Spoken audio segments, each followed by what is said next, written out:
आपके साथ आखिर मसला क्या है? क्या चाहते हैं आप? अजरा और मेरा रिलेशन बहुत अच्छा चल रहा है, क्या ये काफी नहीं है?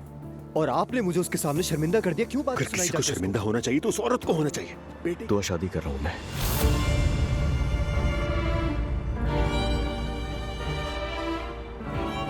तुम्हें अंदाजा है कि क्या कह रहे हो तुम अजला? अभी तलाक हुई है हमारी।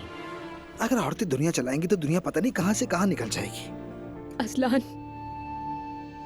शादी करने वाला है। क्या? आज वो उस लड़की का हाथ मांगने जा रहे हैं जो उसकी अम्मी ने ढूंढी। तो असलान को भी वो पसंद है। मेरी बेटी प्रेग्नेंट है और आप लोग यहाँ पे शादी की तैयारियां कर रहे हैं? प्रेग्नेंट है?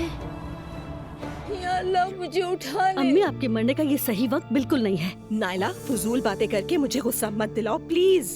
क्या किसी शादीशुदा मर्द का बच्चा पैदा किया जा सकता है? मॉम, मैं चाहती हूँ कि ये फैसला मैं खुद करूँ, अगर आप इजाजत दें। इस बात का पूरा अंदाजा है कि मैं हद से बढ़ गया।